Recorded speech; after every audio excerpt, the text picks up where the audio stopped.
Glória a Deus. Quero deixar uma palavra nesse final de noite de sexta-feira, já iniciando a madrugada. Uma palavra de reflexão no Evangelho de Cristo, segundo escreveu Lucas, no seu capítulo 8, a partir do verso 40, que nos diz assim: E aconteceu que quando voltou Jesus, a multidão o recebeu, porque todos estavam esperando. Verso 41. E eis que chegou um varão de nome Jairo, que era príncipe da sinagoga, e prostrando-se aos pés de Jesus, rogava-lhe que entrasse em sua casa, porque tinha uma filha única, quase de 12 anos, que estava à morte. E indo ele, apertava-o a multidão. É um texto conhecido, que já não ouviu falar, ou já ministrou, já foi ministrado, sobre a história de Jairo e da sua filha, da sua família. E eu lembro esse texto novamente. O Espírito Santo me fez prestar um pouco mais de atenção, ainda no verso 40, quando diz que, e aconteceu que, quando voltou Jesus, mas voltou da onde? Se voltarmos um pouco, alguns versículos, no verso 26, Jesus está em Gadara.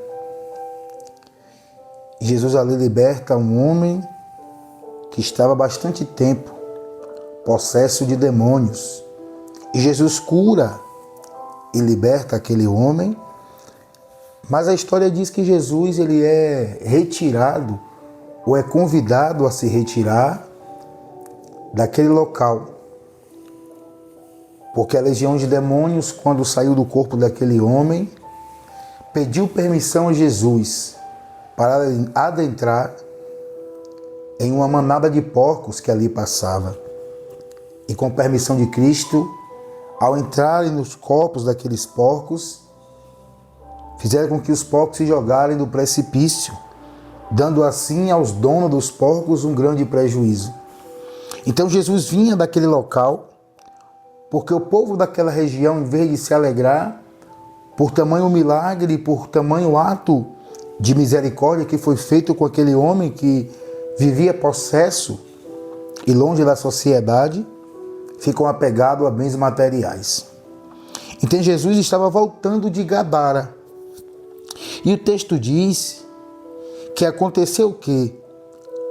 Quando voltou Jesus, a multidão o recebeu, porque todos o estavam esperando.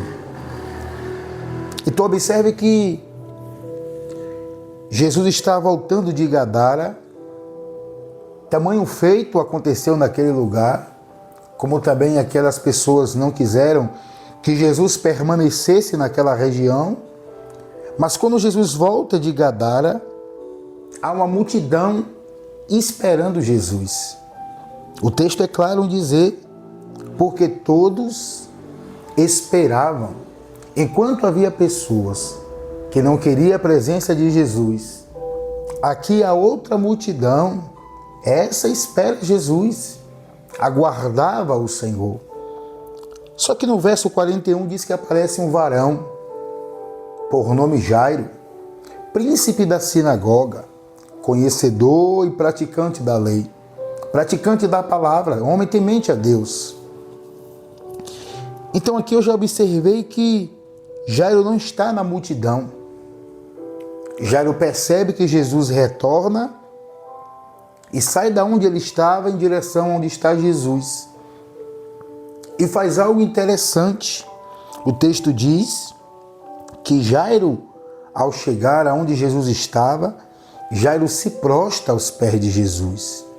Ele faz um pedido acerca da sua filha, que estava enferma, de quase 12 anos, beirando a morte.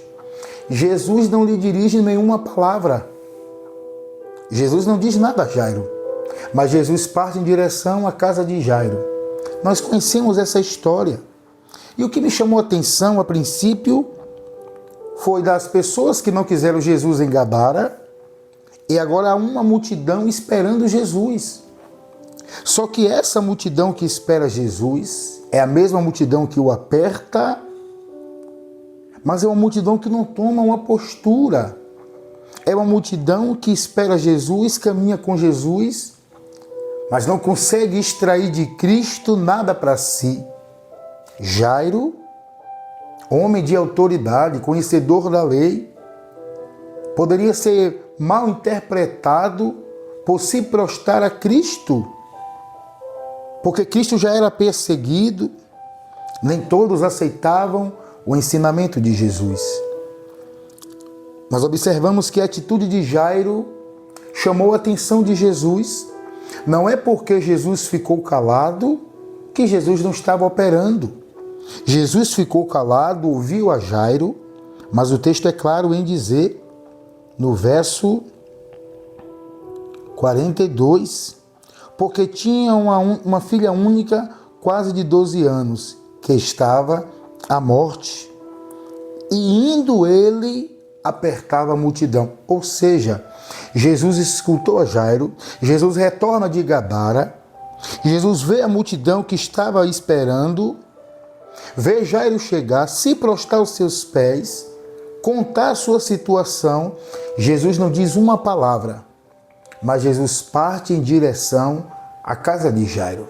Aqui eu já abro um parêntese para dizer, vai parecer que estamos clamando, falando com Cristo, e Ele não está atendendo a nossa petição. E nós temos que ter esse discernimento, que até no silêncio do Senhor, Ele está trabalhando. Jesus se permanece calado perante Jairo, mas não quer dizer que Ele não está trabalhando. A atitude de Jairo se prostrar aos pés de Jesus e reconhecer que Jesus poderia curar e libertar a sua filha, chama a atenção do mestre. E Jesus parte em direção à casa de Jairo, diferentemente da multidão que esperou Jesus vir de Gadara, aperta-o quando ele está caminhando em direção à casa de Jairo, mas não toma uma atitude, não consegue extrair de Jesus nada. E nesse período em que Jesus está indo em direção à casa de Jairo, aparece a mulher do fluxo de sangue. Também conhecemos essa passagem. Ela toca na vestimenta de Cristo, na orla da sua vestimenta, e aquela hemorragia que já durava 12 anos é estancada. Jesus, percebendo que dele saiu poder, pergunta quem o tocou. Os discípulos, sem entender, diz: Mestre, a multidão te aperta. E o Senhor nos pergunta quem te tocou? Observe. Jairo só fala com Jesus uma única vez. Jesus permanece calado, mas Jesus parte em direção à casa de Jairo. Jairo se apega a essa postura de Jesus. Só que nesse meio termo, o cenário muda. Aparece a mulher do fluxo de sangue e Jairo agora está esperando Jesus tratar dessa situação. Quem sabe, quando nós apresentamos uma causa ao Senhor e aos nossos olhos está demorando, ou quem sabe a situação está se agravando, mas temos que ter uma certeza: aquele que nos chamou, aquele que prometeu, aquele que morreu na cruz do Calvário, Ele é poderoso para fazer muito mais daquilo que eu e você espera. Jairo continua calado. E Jesus observa que a mulher se pronuncia. A mulher do fluxo de sangue se pronuncia. E qual é a atitude dela? Se prostrar aos pés do Senhor. Observe que Jairo se prostra, crendo que Jesus pode ir de encontro à sua filha e curar. A mulher do fluxo de sangue recebe a cura e, reconhecendo Jesus, ela se prostra em agradecimento e confessando que foi ela que tocou na sua vestimenta. E Jesus diz: a tua fé te curou. A tua fé te salvou. Agora voltamos para Jairo. O texto vai dizer que Jesus ainda está falando com a mulher do fluxo de sangue. E chega alguém da casa de Jairo, se dirige a Jairo dizendo: não incomodes mais o mestre. A tua filha está morta.